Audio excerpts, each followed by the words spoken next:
Otra de las noticias internacionales del día: ya está todo listo en Oslo, Noruega, para iniciar las primeras conversaciones del diálogo de paz entre el gobierno de Colombia y las FARC, que buscan poner fin al conflicto que se extiende ya por cerca de medio siglo. Queremos conversar de este tema y para eso está con nosotros el sociólogo y ex guerrillero de las FARC, Jairo Cuarán. Señor Cuarán, muy buenas noches, gracias por estar aquí en CNN Chile. Muy buenas noches. Queremos hablar del diálogo de paz. Antes, para la gente que no conoce mucho de su historia, usted fue miembro de las FARC. ¿Cómo entró? ¿Por qué ingresó a ese grupo?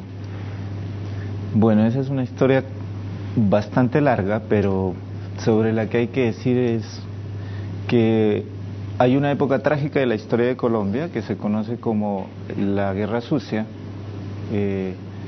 y es cuando se inicia el genocidio contra la Unión Patriótica, un partido político que nace en la tregua del 84 con las FARC. 3.000 militantes asesinados. Y, al menos. Y bueno, y un montón considerable de compatriotas en el exilio también de esa época y otros tantos desaparecidos. Y eso lleva a que muchos de los que en ese momento hacíamos parte de este proyecto político tuviéramos que pasar a la clandestinidad. ¿Qué tenía usted? En ese tiempo iba a cumplir 17 años. ¿Pero usted fue una opción política, ideológica, o más bien una opción de vida? ¿Cómo lo describiría, ese proceso de entrar a las FARC? A ver, la Unión Patriótica acogió a muchas de las fuerzas de izquierda, y entre esas fuerzas de izquierda muchos militantes comunistas. Y en ese devenir de ese movimiento, pues muchos de los que hacíamos parte de las organizaciones comunistas y de la juventud comunista, pues terminamos allá porque se cerraron los espacios para la acción política democrática. ¿Por qué decide desertar de las FARC mucho tiempo después, en el año 2003? Porque el escalamiento de la guerra en Colombia llevó también a que la guerrilla y muchos de sus cuadros empezaran también a perpetrar cosas que estaban por fuera de lo que uno podría esperar de un proyecto político que se plantea la transformación de la sociedad. ¿Se degradó el proyecto político de las FARC a su juicio? Yo no diría que se degradó el proyecto político sigue estando porque tiene una profunda raigambre histórica. ¿Se degradó la práctica o la concreción de ese proyecto? Se degradó la práctica militar para lograr ese fin. Ahora, usted hablaba de un tema, efectivamente, que es el de la Unión Patriótica, la muerte de al menos de 3.000 militantes, de gente que quería un diálogo efectivamente en Colombia, y que se sienten traicionados en el fondo por el sistema político completo incluso. Pero para muchos colombianos también, antes de irnos al tema de hoy, la opción de entrar a las FARC es también una opción que se toma por la pobreza colombiana, por la marginalidad. Hay muchos también que ven las FARC como la única posibilidad de una ayuda. A ver, por ejemplo, Mónica, en el último informe de la UNESCO habla de que en Colombia hay una brecha que no cesa, por ejemplo, en el aspecto educativo. Y cuando se transita y se conocen los lejanos parajes de la selva en Colombia, se sabe y uno se da cuenta de que esa brecha de la que hablan los números no es una invención de los estudiosos del desequilibrio económico. O sea, y efectivamente social para muchos colombianos, incluso niños y jóvenes, las FARC terminan siendo lo más parecido al Estado. Yo diría que no solamente terminan siendo lo más parecido, las FARC se vuelven un movilizador dentro del tejido social en el que ellos están. O sea, ser de las FARC en muchas zonas de Colombia implica movilidad social, reconocimiento, respeto. Y eso también lleva a que mucha gente llegue al movimiento armado colombiano, ¿cierto? Cuando usted dice que se degradó el actuar práctico militar de las FARC, ¿se refiere a los vínculos con el narcotráfico o se refiere a ciertas acciones violentas como los secuestros, por ejemplo? Después de la década de mediados de los 80 a los mediados de los 90, las FARC empieza a vincularse con ciertos eventos y momentos de lo que es la cadena de producción de alcaloides. Y eso lleva también a que la guerrilla y muchos de sus combatientes pierdan la visión estoica que mantenían hasta cuando termina el socialismo real en el bloque del Este, ¿no? Ahora usted se vino efectivamente se vino el 2003, piden su extradición desde Chile, el gobierno colombiano, por secuestro y por asesinato. ¿Usted mató gente mientras estaba en las FARC? ¿Secuestró gente y en qué contexto? Si es que eso es así.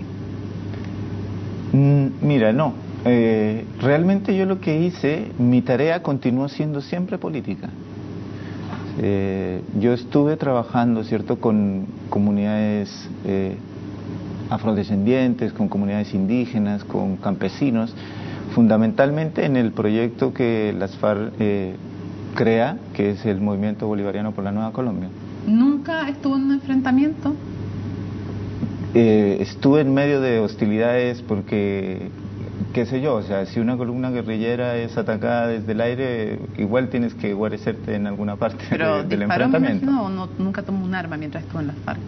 Mira, la condición de existencia de los combatientes en la guerrilla de las FARC ha sido, es y será que tienen una formación que es política y militar. O sea, sí tomó un arma, digamos.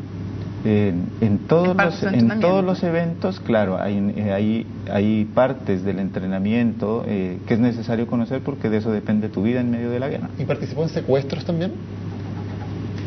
El secuestro y el narcotráfico son dos actividades por las cuales, por el debate alrededor de esas dos actividades en concreto y de la desmedida, del desmedido efecto que tenían cierto tipo de acciones militares, es que se produce mi salida, ¿no? Y la disidencia con las acciones que hacía las FARC como organización. Hablemos de las FARC hoy. ¿Por qué, usted que conoce desde dentro cómo funcionan, por qué hoy las FARC se abren a negociar, a dialogar con el gobierno? Yo diría que hay un nuevo momento en el que las FARC como organización,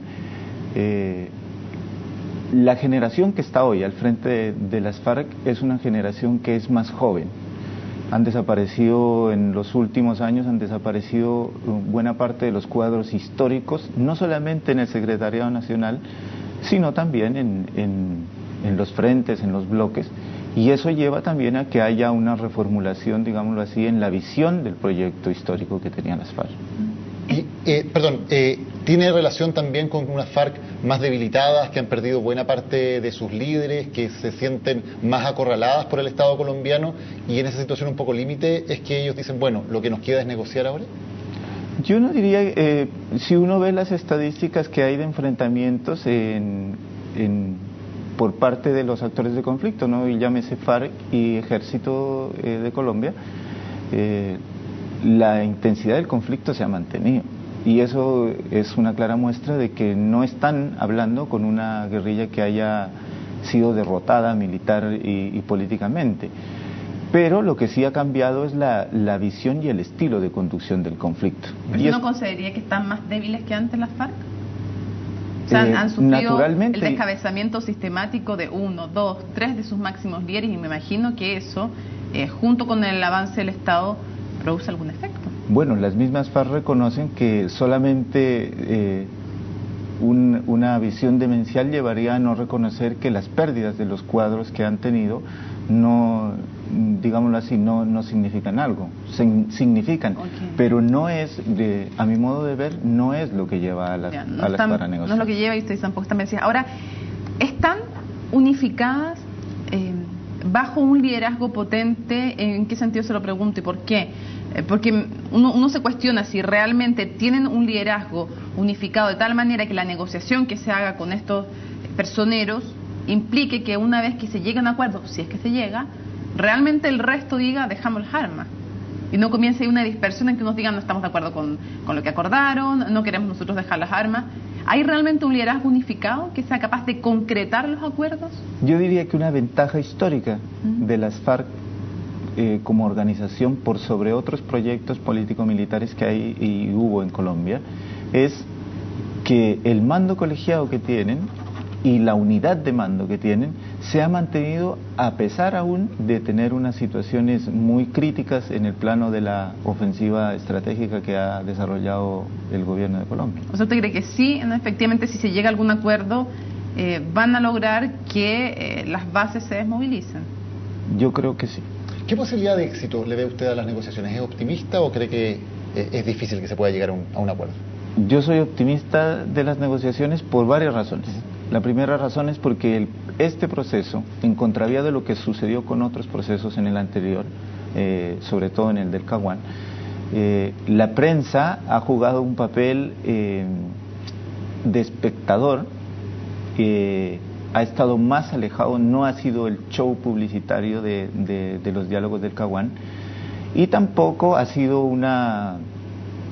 No sé, la agenda que se trabajó no es una agenda en la que uno puede decir se están discutiendo las vértices del problema histórico en Colombia. Es una agenda corta, es una agenda que tiene mucho que ver con algunas de las tópicas más importantes, pero el gobierno mismo ha dicho, es para abrir otros espacios donde la sociedad colombiana se pueda también meter y empezar a hablar de los grandes problemas que tiene la sociedad. ¿Cuál es el mínimo que tiene que conseguir las FARC para poder llegar a un acuerdo que sea honorable para ellos y que le permita dejar las armas? ¿Qué es lo que no pueden dejar de conseguir en un proceso de negociación? Yo creo que una cosa que no se puede perder de vista es que las FARC han sido históricamente actores políticos. Y eso implica que una cosa en la que las FARC no va a ceder es en la participación política, por un lado, y en otra, en que de alguna manera tener garantías judiciales. ¿De amnistía?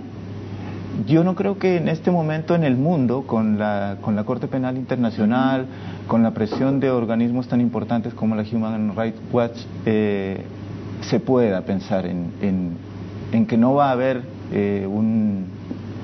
unas penas, digámoslo así, en que no va a haber una investigación y el esclarecimiento de ciertos hechos que, por cierto, se alejan de digámoslo así, el promedio de lo que sucede en un conflicto, ¿no? Para ir cerrando, ¿le sorprende que quien era el ex ministro de Defensa de Álvaro Uribe, uno de los más duros para combatir las FARC, quien debió pedir perdón por los falsos positivos, que eran estos campesinos que eran disfrazados de FARC y matados por soldados, que sea Santos quien encabeza este proceso? A ver, ahí hay una cosa bien particular, Mónica, y es lo siguiente. Uribe, el expresidente Uribe, llega al poder con una buena cuota de resentimiento y recogiendo un clamor por los desaciertos históricos y políticos que había tenido la guerrilla durante el gobierno de Andrés Pastrana. Pero no es un político que uno pueda decir, él nació en una cuna que le permite llegar a ser poder. Santos se preparó de cuna. Él es de las históricas familias que son las llamadas dueñas del país. Él se preparó durante toda su vida para ser presidente y no puede irse de ser presidente sin hacer algo que lo lleve a estar en la historia como a sus ancestros. Usted ha dicho que el narcotráfico es un tema sin duda relevante, uno de los temas que de hecho lo impulsaron usted hasta desertar de la FARC. ¿Van a permitir los narcotraficantes que se llegue a un acuerdo que en el fondo les significa a ellos, les complica el negocio que hoy ellos tienen en Colombia? ¿Van a ser ellos un factor que va a tratar de impedir que se llegue a ese acuerdo de paz? Yo diría que una de las grandes motivaciones que debería canalizar el conjunto de la sociedad colombiana es que si se llega a concretar un acuerdo de paz con la guerrilla de las FARC, las mismas FARC, la sociedad civil tiene la oportunidad de llevarlas a que sean ellas mismas las que ayuden a parar el flagelo del narcotráfico. Y creo yo que desde la misma base, desde la misma producción de la hoja de coca, las FARC tiene la base social y tiene el conocimiento que le permite ayudar a intervenir en un flagelo de la sociedad colombiana en su conjunto. Jairo Guarán, muchas gracias por haber estado hoy con nosotros en CNN Chile. Muchas gracias.